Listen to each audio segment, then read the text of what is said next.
right, thank you, Ronnie. That was beautiful. It's one of my favorite songs. 100 años, it's 100 years, right? Yes.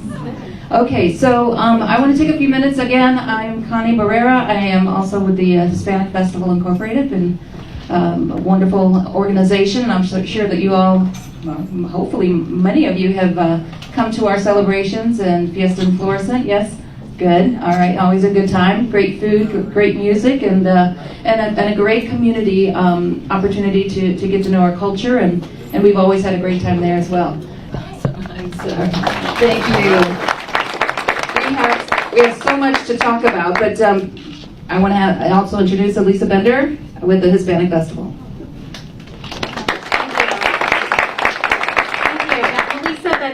I am a board member of the Hispanic Festival, born and raised right here in Florissant, Missouri. My hometown, my stomping ground. Love this place. I went to St. Thomas the Apostle before this was St. Rose Philippine Duchenne, so I'm at St. Joseph's in my head. So, I'm really glad everyone came out tonight. I appreciate it. Has anyone here been to the Fiesta in Florissant? Yay! Perfect. So, being with the Hispanic Festival back in 2000, we were looking to do an event here in Florissant because the Hispanic community and immigrant community were on the rise. And at the time, the city of Florissant partnered with us. They said, yes, let's have something here. Be great for the community, be great for those moving into the community, and those who may not know a lot about the Hispanic community to learn. So, since 2001, that was the first year we did Fiesta in Florissant, and we're still going on. But it's also important to us that the city of Florissant still prospers and grows. And we think it's on a good path, but we also think there's still more opportunity. So I want to thank everyone for coming, and I really appreciate it. And I hand this over to Connie. Thank you.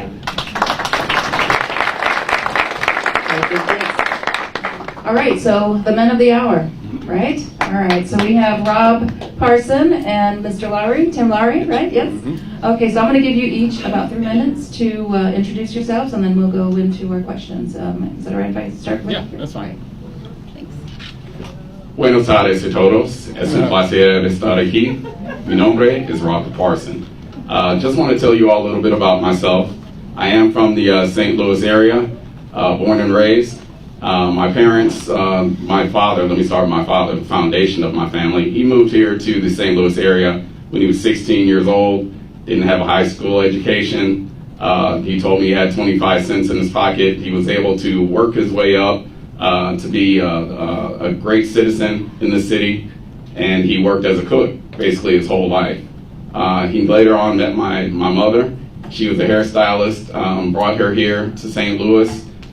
They had their own business that they started in the 70s when I was young. That business is still in operation here today, but I learned a lot from them because they taught me about dedication, they taught me about working hard, they taught me to be spiritual, and they taught me to be honest, and they taught me to work well with others. So it's a pleasure to be here today and to speak with you all. Just to give you a little bit about what I do, I am an attorney, been practicing almost 20 years, 2 decades. I'm a solo attorney in private practice. I do general practice.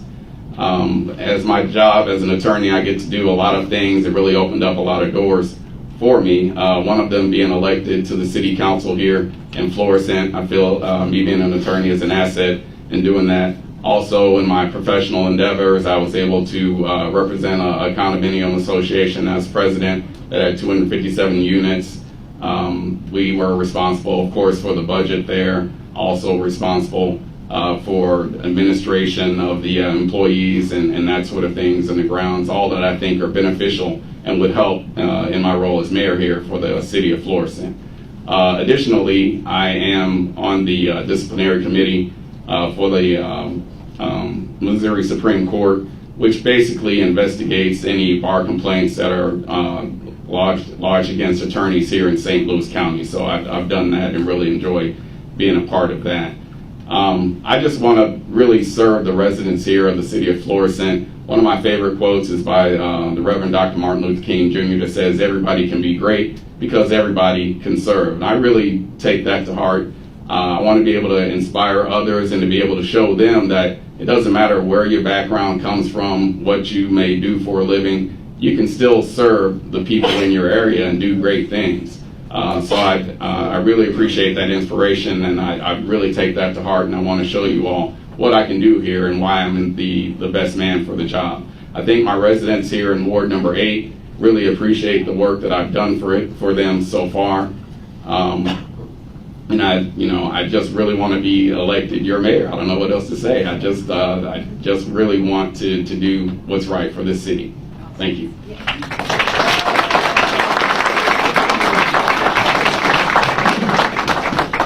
The first thing I want to say is that when Robert and I got together 6 months ago, whatever, when he decided that he was going to run, I just want to say we had a gentleman's agreement that we're going to keep this race very clean, and I want to say that we've both done that. And, thank you. So obviously I want to start off talking about myself a little bit and why I'm running for mayor, but I do want to introduce my family first. My wife, Lowrey, is in attendance. Lowrey, if you stand up. We've been married for 32 years, and appreciate everything she's done. She's been here for the whole run of my law enforcement career, and certainly this campaign. And of course, we have a son, Brian, who's not able to be here tonight, and he's a Creve Coeur police officer. We're very proud to say that he's a 5th-generation police officer in the Lowrey family and the 3rd-generation police officer in the Runge family, so we're very proud of him. We're also proud of the fact that Brian decided to buy a house here in the city of Florissant in Old Town at age 25. He's a first-time homeowner, and he decided to live right here in the city of Florissant, so we're very proud of that. My older sister, Kim, is here tonight. Kim Burns is here. And thanks, Kim. And my nephew, Brendan Burns, is here with me, too. And Brendan is a great kid. He's got a basketball game, but he wanted to make sure he got here for me. Thank you. So, obviously, my parents, Bob and Carol Lowrey, they raised 5 kids. Of course, my father, I'm very proud of his history. I'm very proud of what he did here for the city of Florissant. For 50 years, he served the city of Florissant. He was a police officer, the police chief, and later the mayor. And unfortunately, lost my father back in July, but I can tell you he's the inspiration for me and my entire family. My 2 sisters are still here in the St. Louis area working marketing. I got my older brother, Bob, who served the city of Florissant for 25 years as the assistant police chief. And he's now the vice president for the National Center for Missing and Exploited Children in Washington, D.C. My younger brother, David, he's an FBI agent in Lexington, Kentucky. About myself, I was born in the city of St. Louis, raised right here in the city of Florissant. I'm a 1983 graduate of Hazelwood Central High School. I have a master's degree and a bachelor's degree in management from Lindenwood University, and a associate's degree in criminal justice from Florissant Valley Community College. My law enforcement career began in 1985 as a member of the St. Louis County Police Department.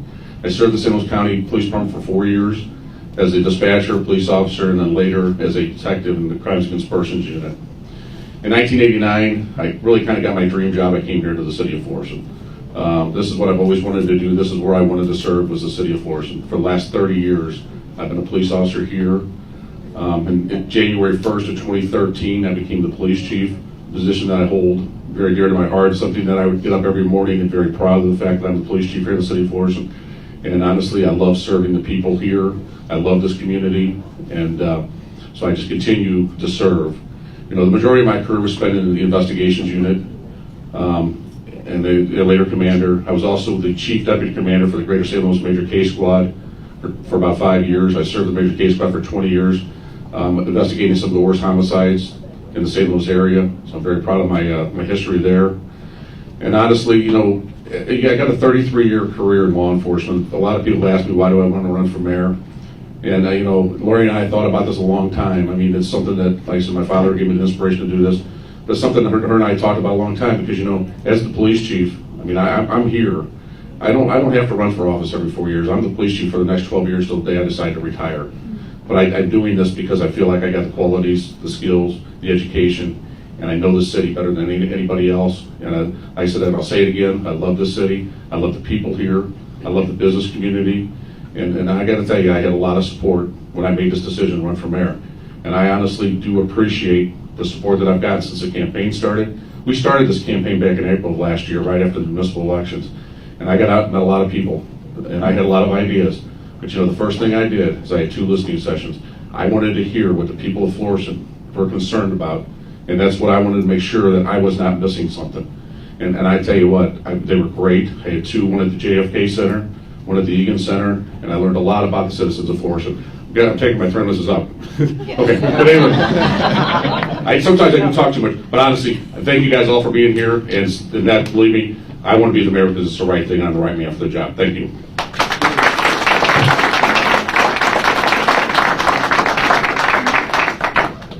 Sorry, we've got other questions we want to ask. Okay. So here, I'm going to ask the first question, if that's all right with you all, okay? All right, so this is a great opportunity for growth here in Florissant, and the Hispanic community and the immigrant community is eager to find employment opportunities within our city here of Florissant. How will you help create more employment opportunities within our city for Hispanic and immigrant families? And have some temporary leases to do some startups for small businesses. I think small businesses are the foundation for economic development. It will help produce jobs in many areas. And if we can get them to do some short-term leases until they can get someone who's more stable to be in those vacant buildings, it would help. Also, I think we need to discipline some of those owners who have vacant buildings that are not really doing anything with them. If they continue to leave those buildings open and they have code violations, then they need to be disciplined. They need to be fined. So we need to make sure that all those things are being done so the city of Florissant looks beautiful and people have more opportunities on where they can work. I'm sorry. Yeah. I'm running out of time. I'm sorry. Thank you, Robert. Yeah, I've got a lot of the same ideas. I mean, we have a lot of vacant businesses here in the city of Florissant, and I think what's going to be important for us, number one, is to hire an economic developer, a full-time economic developer, which we do not currently have. We have a part-time economic developer. And I think once you do that, you start filling these businesses. We had a bad in the last year with all these businesses closed, like Robert mentioned. And I think it's really important for us to fill these vacancies. I mean, you got a shopping center like Grandview that's got so many small opportunities there. And I think we have to find a way to do that. And with that, will certainly come jobs. Jobs will come there. And so we're going to create jobs that way. But the other thing we got too is we got a city that has a lot of employees, and I think that we have to try to find a way to hire people here in the city of Florissant, hire minorities, and certainly give them more opportunities for them. And I'll tell you that it's not as easy as it seems. As the police chief, I've spent a lot of time, effort, and money in trying to recruit minorities to be on my police department. And I can tell you it's not easy. As far as the police department goes, minority people just do not want to be police officers. And I think we have to find a way in the city to change that image and make sure that we give opportunities for everyone.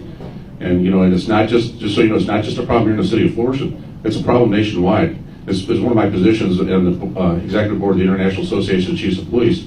I've been able to go to other cities. I've had an opportunity to go worldwide to different police departments, different areas, and we talk about this recruiting issue. It is very difficult to recruit into law enforcement, but I think that it would be an easier task, hopefully, with the minority communities to get them into city jobs, because we have a lot to offer within the city. We have a lot of talent here. And so I think that we need to look at our own people that live in our city and try to hire them and fill these positions within the city. So that would be one of the biggest opportunities that I would hope to give the people of our city.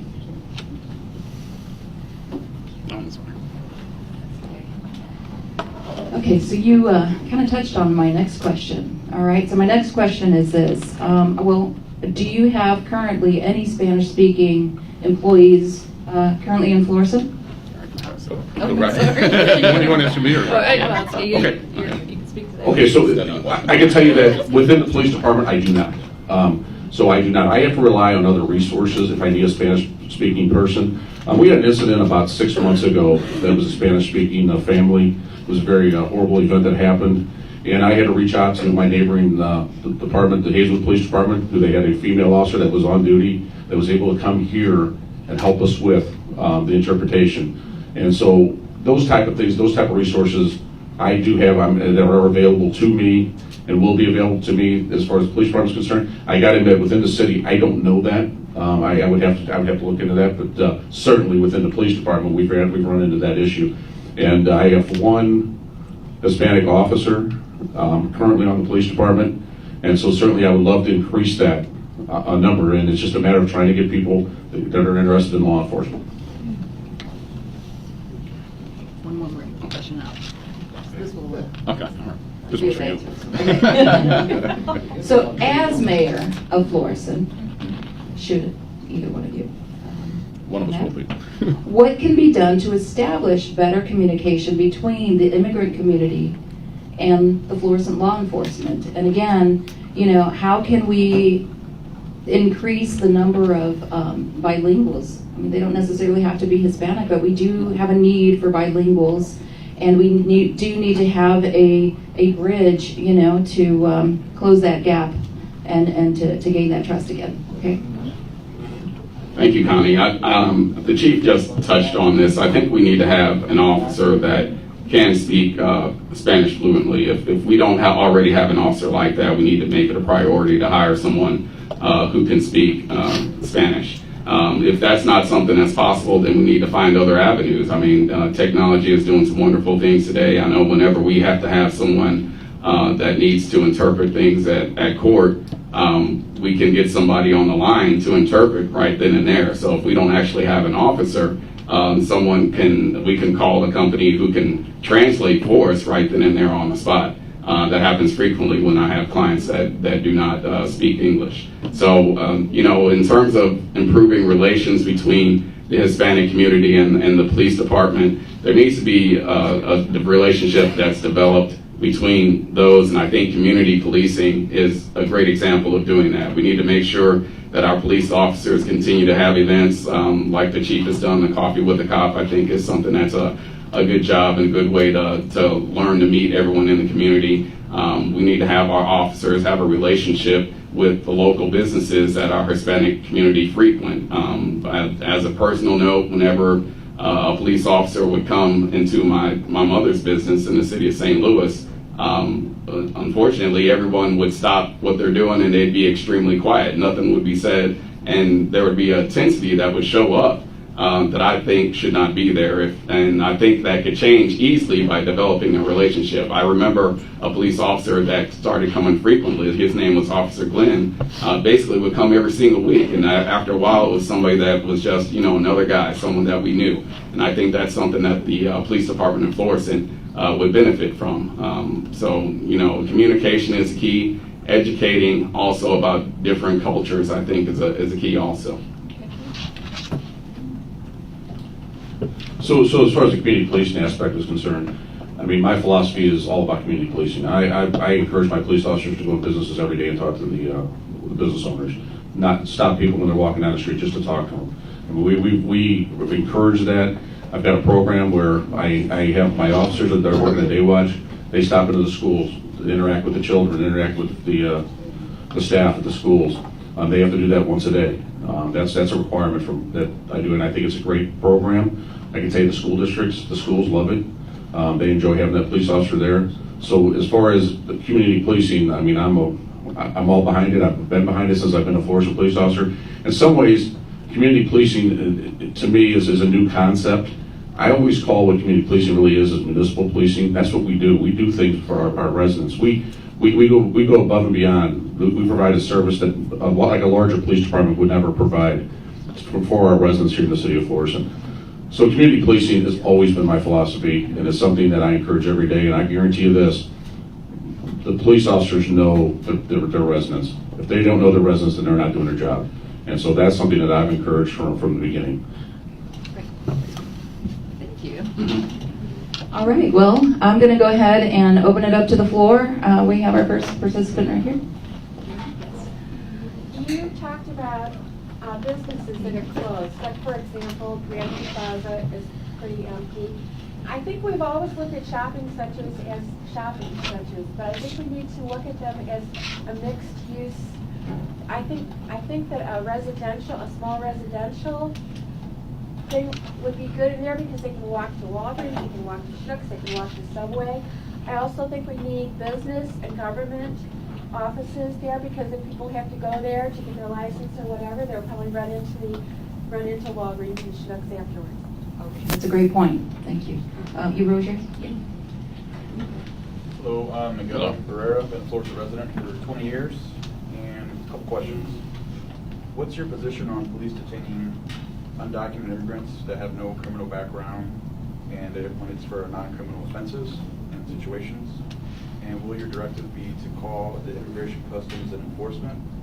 Or will you assist immigrants in alternate solutions and keep it as a non-federal issue? And these two questions are especially important to me as my father actually was detained by ICE many years ago. He was at work one day and he was locked up for 3 weeks.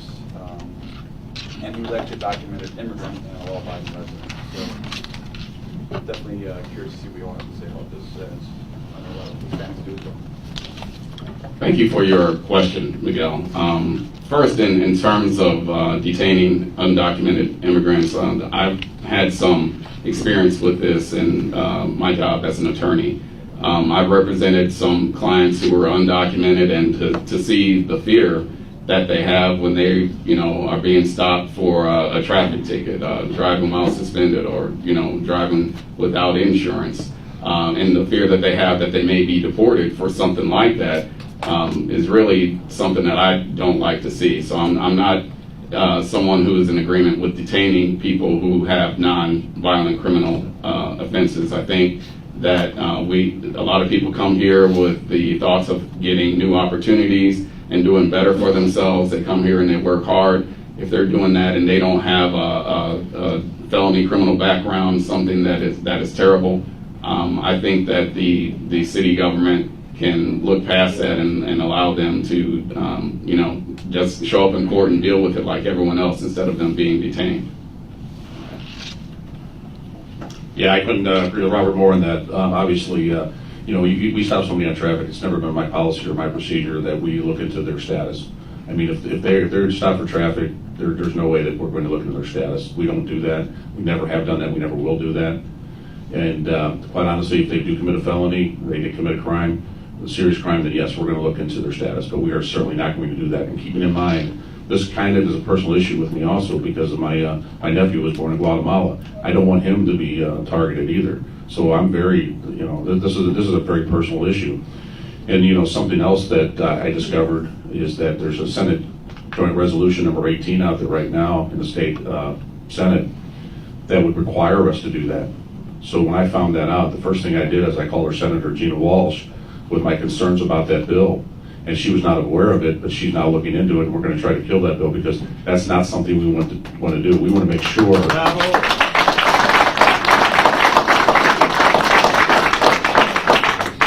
We want to make sure that people feel comfortable in our city, that they feel comfortable in our state. So we are not for that. Honestly, I can't even tell you the last time that ICE was in my building. When we got a very similar question that was given to us. And that was the first thing I thought of. I can't even remember the last time they were in my building because we don't do that, and we're not going to do that. And this is a policy, like I said, it's not a policy or a procedure that we would go after anyone like that. I mean, I think it's wrong, and people have a right to be here. Something that did bother me that Hanini told me when we started this forum, and she was asking people to come here, that some of the Hispanics to feel comfortable because I was the police chief. That bothers me. I have to do something about that. We can't. All citizens of our city need to feel like that I'm approachable, my police officers are approachable, and we're now looking to detain them. The other thing that bothers me too is I don't think that some Hispanics report crime because they're afraid to have the police officer come to their house, and that's not right. I mean, if they're a victim of crime, they need to report it. We need to investigate it. We need to know about it, and so that's something that really does bother me. That when she said that, and then I started thinking about the non-reporting of crime.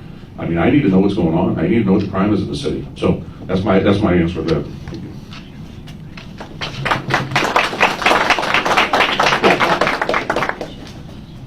Thank you both for having this forum. I have a question for Rob. Can you delineate how your experience as an attorney will benefit the city of Florissant? Thank you for your question. I'm sorry. My experience as attorney basically provides my foundation for any legal avenues that the city may encounter. I have various background. I've been general practice attorney my whole career, so I've always had my hands in different areas of the law in terms of dealing with property issues, issues with landlord-tenants, issues that involve the criminal actions. I have a wide variety of areas that I have some knowledge in, and I think it would benefit the city of Florissant if they had a mayor that had some experience in all of those areas. I've been I studied to know the law, of course, at St. Louis University. They provided me an excellent education. Had to say some Billiken stuff there real quick. But, they provided me with an excellent education that I'm truly proud of, and I think my job as an attorney also allows me to be able to speak and communicate with others clearly and succinctly, and not make mistakes that other people may be able to make. I want to make sure that whenever we do something on behalf of the city, that things are done carefully, that they're thought out, and that we make the right decision. I know we're not going to do it correctly every single time, but I want to make the right decision 99% of the time. Right here. Rob, I would like to know what you've done in the past 2 years for the city, and what are these barriers that you speak of in your pamphlet that you're handing out? Well, in terms of barriers, I'll start with your last question first. You know, as you're well aware, I was the first African American ever elected to city council here for the city of Florissant. This city has been established since 1786. I feel if there's any barrier that's been broken, that was a huge one that was made right there. So I think that needs to continue. Our city needs to be represented in our local government, as well as what this community is made up of. Whenever I go to different stores, whenever I go to the parks, I don't just see Caucasian people. I see all aspects, African Americans. I see Hispanics. I see Asians, and I think everyone should be represented here in this government. With me being the first African American ever elected to city council, of course, that means that we don't have anyone that's ever been elected to mayor. So I'm trying to be an inspiration. I'm trying to break that glass ceiling. I'm trying to do some new things that people can be inspired by. So that's one of the reasons why I have that on my pamphlet. Your first question, in terms of what I've done for Ward number 8, I'm very proud of Ward. For the barriers, I'm sorry. What have you done in the last 2 years to change the barriers? To change the barriers? Well, in terms of barriers in that city, I think I'm more approachable than what my predecessor was. Whenever I go speak to everyone in the community, they're glad to hear from me because they say my predecessor never answered the phone, never responded to emails. I feel that I'm more personable. People are more able to approach me, and I've been able to appoint some people to different boards and commissions that maybe never thought about doing that before. I've tried to think out of the box and associate myself with all types of people who can do some things for the city and get involved with the city. Great. Maria? Who's that? I let her first. Oh, go ahead. My question is a little bit more granular. As you know, we get bashed in the press a lot. As far as being a declining community, people are fleeing, there's white flag to St. Charles. I want to know what you would do as mayor to put out press to counteract that. And I appreciate the mailings about senior citizens, but on the street I live on, nobody is under the age of 65. And I'm 68 myself. What are we going to do to attract younger families, young professionals? Because they're not happening. It's not happening. I'm going to start with Okay. Actually, a great question. So obviously, the Old Town area, we do have a lot of young families that are living in the Old Town area, but I do see that other areas is not necessarily that case. And it's one of my priorities is to attract young families, and I think the way we do that is we've got a great park system. We've got great facilities, but I still think that they're underutilized. I don't think we have enough programs. I don't think we're providing enough in these facilities are very underutilized. The parks are underutilized. So I think we have to find a way to make people more involved in the city. There's no doubt that we've got the 2 school districts that right now they're performing very well, where they were not a couple years ago. But I do think that is a negative for us as the 2 school districts. The nice thing that I do have is I do have open communications with those superintendents and many board members in our school districts, and I think that we have to find ways to improve that. Keeping in mind, and I understand this, is I can only make suggestions and I can only have open dialogue with the school districts, and I certainly already have that. But what we need to do is try to get them to change some philosophies and the way they do business. I'm big into discipline. I don't see the discipline in the schools. I get a lot of feedback from my SROs in the schools, the high schools, the middle schools. And I just think that we need to hold the kids certainly accountable, try to improve our school districts.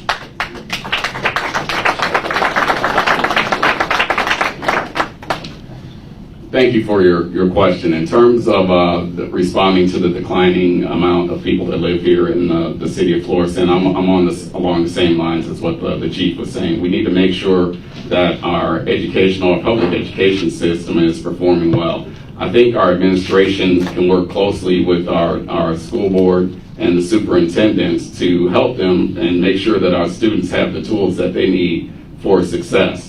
Whether that is, making sure that we do something to give away school supplies every year. Our young children, they always have needs for school supplies. If you don't have a pencil, if you don't have paper, of course you're not going to do well in school.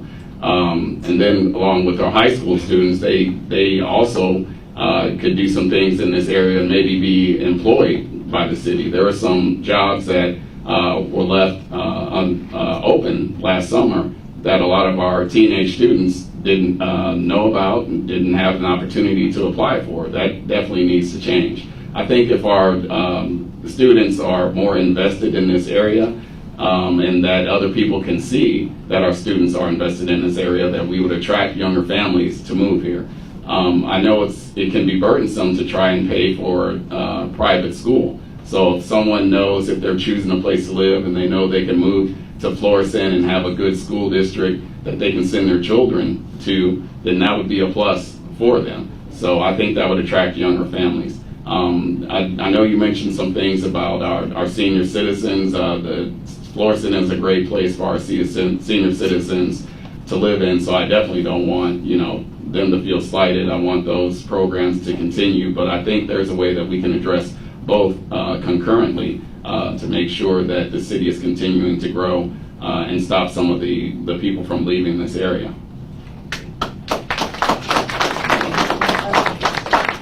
Follow up on that. Florissant has well over 20,000 single-family homes, and a lot of them, you mentioned the empty buildings of the commercial. There's a lot more rental property signs I see up there. And what would you do to? The city of Florissant needs to start reaching out to Boeing or GKN or the corridor up there near Express Scripts, UMSL, places where younger people come to. Florissant's housing stock is relatively inexpensive compared to Chesterfield or even other places. O'Fallon. It's obviously older, but it's a good place to start. And what do you want to do about trying to get the professionals to do that? So Andrew, that's actually a great question. I mentioned before that my son is invested here in the city of Florissant. He's a young man, and a lot of his friends are invested in Florissant. But it's something that I've talked about before is you bring up UMSL. I would love to encourage UMSL students to come here, rent some of these properties, and actually while they're going to school for the 4 years, rent these homes. And what that would do is hopefully you get them the sense that the Florissant is a great place to live, great place to stay, and they'll stay here. And I think that's a great start. I think that there's other colleges around here, because we do. Unfortunately, guys, the reality is that a lot of our housing stock is conducive to rental property. And we have a very strong program we started with the crime-free program a couple of years ago, which has really done a great. What we're trying to do with that program is we're just trying to have an open line of communication between the landlords and the city. And it really, in my opinion, has worked out very well. A lot of the landlords were not excited about that when it started, but I can tell you that right now it's been a positive program. And what the whole goal of the program is really just to open up that line of communication. If they're having problems with their tenants, they can contact the city. If the city's having problems, they can contact the landlords to correct the issues, because nobody wants to live next to that bad house. Nobody wants to live next to that dirty house if the house is not being taken care of. So we do have a program in place. But I really do think that I do like the UMSL idea. I love the UMSL program where we start bringing these young kids in here at 18, 19 years old, putting them in these homes, and then they can see what the city of Florissant is all about. Okay, thank you for your question, sir. In terms of our city, we need to market our city a little bit better, I think, to the younger people.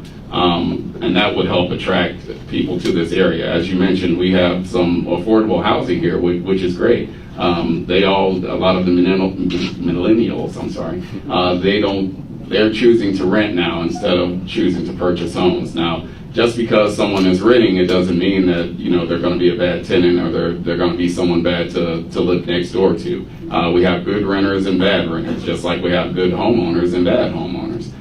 So to be able to attract some of those people, we need to market our city better and say, hey, look, we've got these issues that would be attractive to you as a young millennial. We need to make sure that we're not in the news all the time for things that we can help. We shouldn't be we shouldn't have negative issues coming from our city's government on the news all the time. Let me just say that. I know there's some things that the news media will portray and they will say about this area. They'll see the zip code and they'll just say this happened in Florissant without even really determining whether or not it actually is in Florissant, because we have a lot of unincorporated St. Louis County that shares the same zip code. But we can market ourselves better. We can make this an attractive place. And I think it goes hand in hand with what we talked about earlier and what I mentioned earlier, is making sure that this is a great place for younger families to have kids and bring their kids to go to school and be educated. And we already have the affordable housing here, so that would benefit us. Okay, I just wanted to let everybody know, we were talking about the school, that my daughter just got accepted to STEAM, the new school. So, that's another plus for the area. But to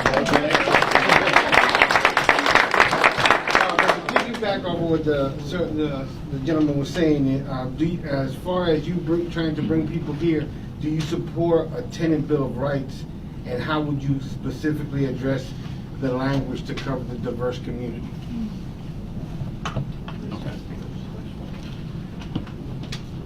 Thank you, sir, for your question. That's an excellent question. In terms of the tenant bill of rights, I am in favor of having a tenant bill of rights. I do understand that when people are renting, sometimes they don't fully understand everything that is afforded to them as a tenant. My practice as an attorney has shown me that I've had some tenants that have had issues with mold in their homes, with rodents in their homes, with sewage problems, and they didn't really know what to do. They couldn't always afford counsel to represent them in court to be able to do some things. But when someone has some issues that has their home that's uninhabitable, they need to be educated about that. So whenever we have someone who's a landlord that's going to rent some property, we need to make sure that they have those tenants sign that bill of rights, that they understand every single aspect of it, and that signed bill of rights is turned over to our city's government, so that we know that tenant actually received that, instead of it being some menial process that maybe they're trying to pass along by us. So I do believe that a tenant's bill of rights is something that's warranted and needed, not only to protect the integrity of the landlords, but also to protect the tenants as they reside in those homes. So I'm not against it. I don't want to say that at all. I did read the Washington D.C. Bill of Rights. I think that's where this all began, with the Bill of Rights. I'm not against it. The only thing I'll say is that reading it, I do believe that all the laws are in place, and that there are things that have to be done. So I mean, if this is just something to clarify it or make sure people understand it, I'm not against it at all. I just think that we already do have laws in place that will address all these issues. And I think what the city could do is come in, and if there is a problem, help mediate those situations. But I really do honestly believe that it is already in place, the laws are there. But if that's what it's going to be used for, just as a kind of a reminder, this is what you're supposed to do as a landlord and as a tenant, I'm not against it. I just think that we already do have laws in place that do protect people.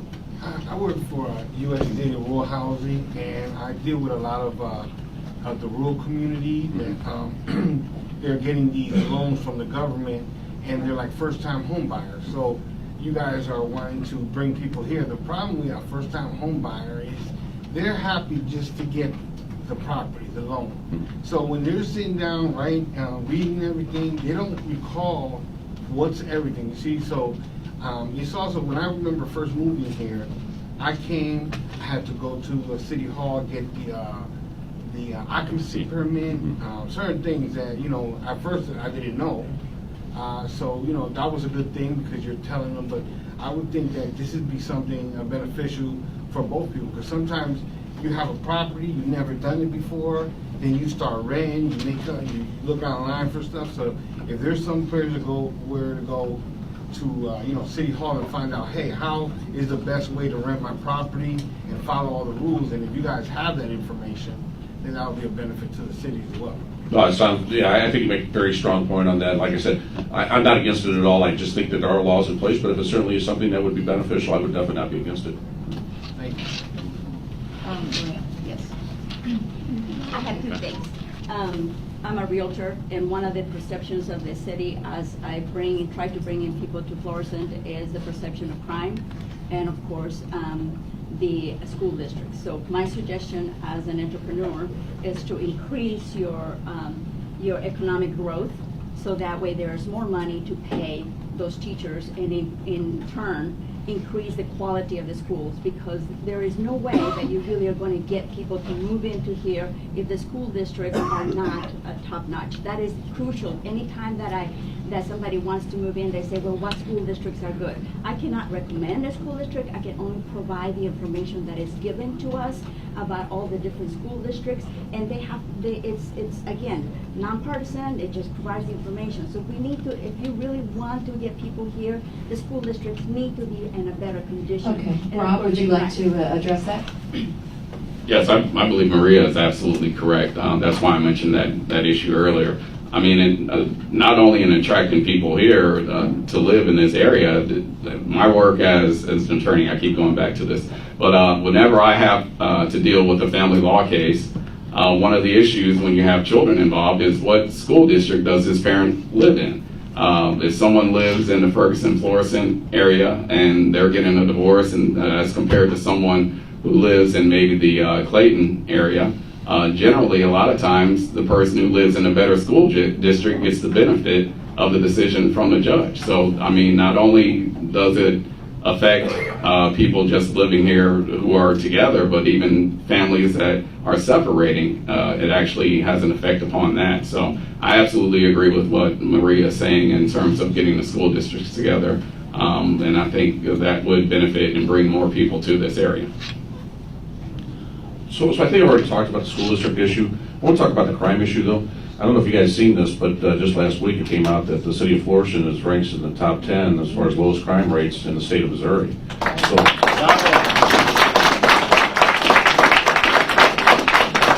So I can tell you that it's definitely a perception issue, and I understand that because I hear it all the time. I mean, if I go out into West County or South County and I talk to somebody and they ask me what I do, and I'm telling them I'm the police chief of the city of Florissant, they tell me, oh my God, you gotta have one of the worst jobs in the world. No, I got the best job in the world. I enjoy it. I got great people that live here. I got great citizens. It's a perception for people out west, out down south, out in St. Charles, that thinks it's just so horrible here that people are getting killed every day, homes are getting broken into.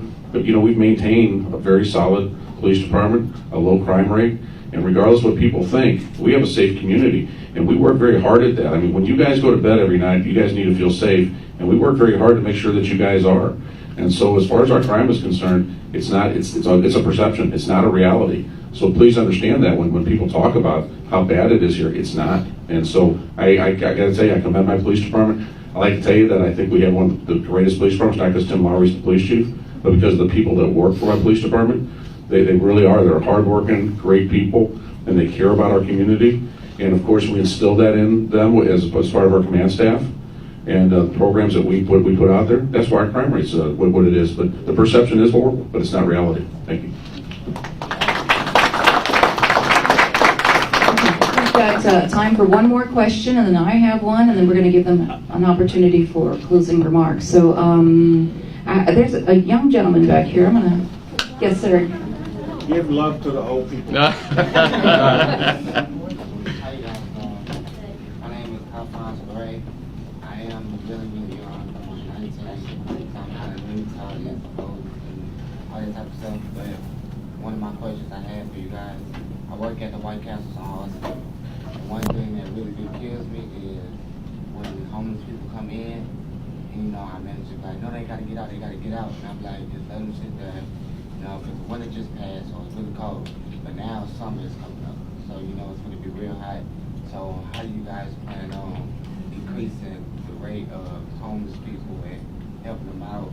Because really, I would think that homeless people need a little push. If you get them a little push, then they'll probably have the mindset like, okay, they do care about me, because I do believe some homeless people actually go out to their homes because they're going through depression and they feel like they don't have nobody to lean on. So I just think they need a little helping hand to get up on their feet. So how do you guys plan on helping?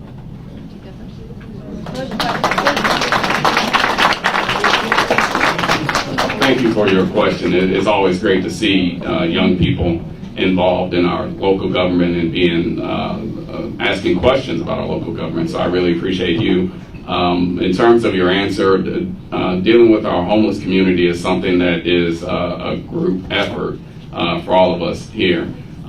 We never know what the story of someone is, on why they're homeless. It might be because they have some mental health issues. It might be that they come upon some tough times. We have some issues with our veterans being homeless because they've gone to some different aspects of PTSD. So I think a lot of it, and I'm not going to sit here and say that I'm an expert in dealing with homeless people, but my interaction with a lot of homeless is that mental health has always been one of the key aspects of causing people to be homeless. So I think it needs to be a group effort, not only just for the city of Florissant, but the whole state and for the whole country. And I'm always open to new ideas in dealing with that. Of course, I don't think we can necessarily tell someone who is a business owner who they can or who they can't serve. So I do understand your point, and maybe as a city official, I can speak with some of the business owners here in this area. But I think we need to make sure that all of our people that live in this area are a part of this community are treated fairly and equally.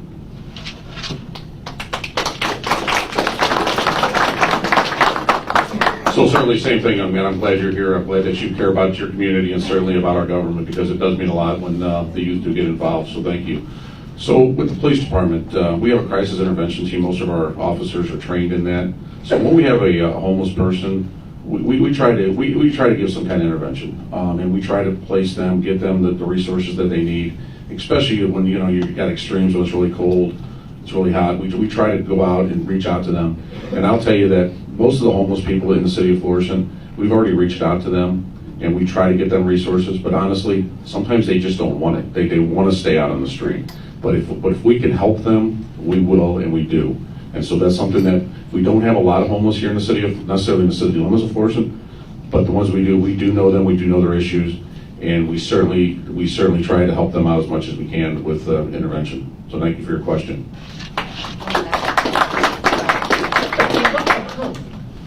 Okay, so I'm also really young, and I have a question for you guys. How will you help the Hispanic community? Give it the mic.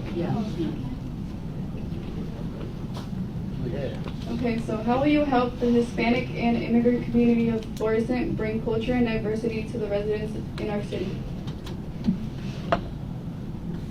Great question. Honestly, I'll tell you what, it's something that I don't feel like we need to reinvent the wheel necessarily. What we need to do, though, is reach out to the people that are already doing this. I mean, you got the Mosaic Project. I mean, you got Betsy Cohen there. I mean, it'd be great to reach out to her. I think everybody knows what that is. Reach out to her and talk about diversity, ways to get people to interact with each other.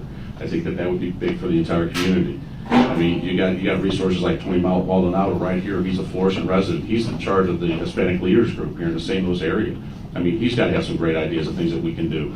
I mean, of course, Anna Crossland, she's with the International Institute, who I've already had introductions with these people, who these are people that we can reach out to, and we can try to find ways to bring diversity to our community and have people interact with each other. Just this week, I met with this group here. This is Southside Sports, and there's a New Dimension program they have.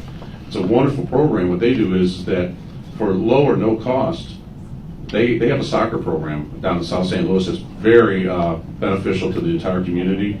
It's getting kids out on the field and just playing soccer and getting them to interact with each other.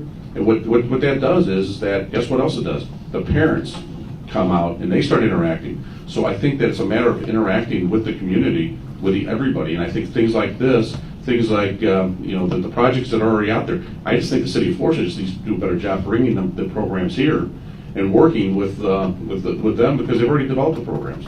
So let's not reinvent the wheel. Let's just bring them here to the city of Florissant.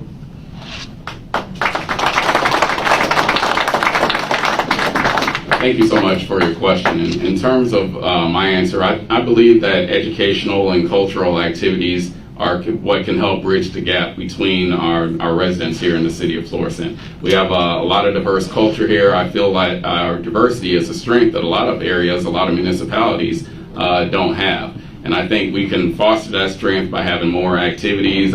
We always have our Valley of Flowers and our Fall Festival. We can make sure that we're highlighting our diversity during those festivals. And I'm always in favor of highlighting it by food. So if we can have that various foods from around the world, I'm definitely in favor of something like that. Also, I enjoy seeing dances from different areas around the world. That also needs to be highlighted. People know about these events that we have here in Florissant, but we just need to make sure that we're highlighting and marketing those cultural differences so that people can come and be educated about it. Additionally, we can do some things that show symbols of our diversity here in the city, whether it's something that we can do in the parks or in our rec centers where we have different, maybe flags from different areas of different cultures from around the world. Something that's representative of people that live in this area of Florissant that causes a makeup of this great city. So if we can have maybe something in the rec center, like I was stating before, that shows some history of people that are from European descent, from Asian descent, from Hispanic descent, from African descent. That's something that we can do, and when people come visit our facilities, they would find out more and be educated more. I'm always someone who's in favor of education, so I believe if we can share that and share each other's cultures, then I think that would make for a better city.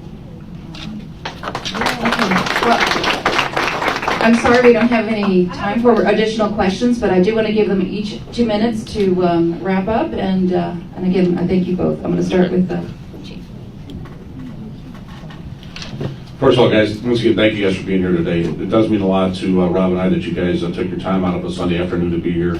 And like I've said before, is that I'm deeply rooted in this community. My family has been. I'm very proud of that. I'm very proud of the families that have built this city. And I take this position on very seriously. Hopefully that I will be the mayor. Next Tuesday I'll be elected. And I promise that I'll work with all groups. I'm always approachable. Anybody that doesn't think I'm approachable has never tried to approach me and talk to me. And I promise you that I will always be that way. I have an open door policy that if a citizen wants to talk to me as the police chief, either by email, coming in to see me, a phone call, I always talk to everybody, and I'm very concerned about things that happen in the city, and I'm certainly concerned about all of our residents, our business owners, and I have a great relationship with many people in this community. Like I said, my father kind of paved the way for me, and I promise you this, is that my father had his way of doing business, and I understand that some people have criticized me because they think it's going to be the same. It'll be a lot of things very similar to how my father did it, but Tim Lowrey's his own person. I have some different ideas of things that I want to do. And even as running the police department, me and my father, sometimes we didn't agree because I have my own way of doing business. But I can tell you this right now, I never respected anybody more than my father. And I think he did a great job for the city of Florissant. I will continue that legacy. I will continue the legacy of Florissant. And when we talk about marketing the city of Florissant, guys, we have a great community. We just have to do a better job marketing. I think somebody mentioned that earlier. And I can tell you that we have a lot of good things to offer. And whether it's the police department, the parks department, public works, it's just the people here. I can tell you that I've never felt more welcome. Of course, we're members of Sacred Heart Catholic Church. What a great church it is. The Monsignor and Father Peter are here. Very dear friends to Lowrey and I, and we appreciate our time that we spend at Sacred Heart with Monsignor. Always seems to get Lowrey and I involved in a lot of things there. We appreciate that. We work very hard. I'm not just deeply embedded in this community. My wife Lowrey is. She's also the chairperson for the Valley Flowers Festival. So we do a lot. I tell you, Lowrey and I do a lot for the city. It's not just me, it's Lowrey. and she's been here the whole time through this whole thing. I would not have made this decision if I didn't have her support, because it really does affect both of us. But we give back, and we're going to continue to give back to the community because we love the city. Thank you.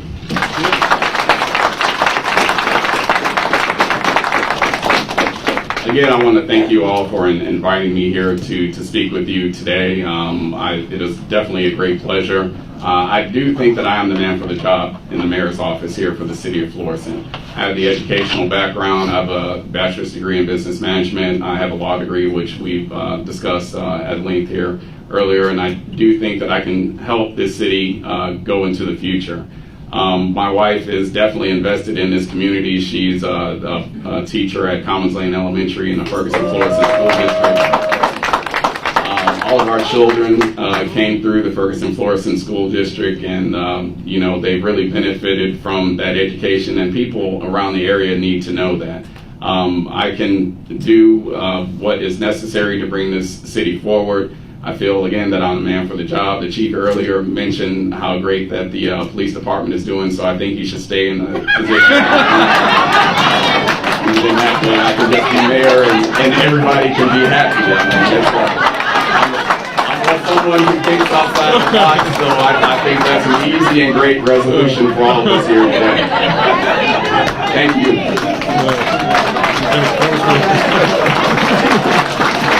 Definitely give them both a round of applause.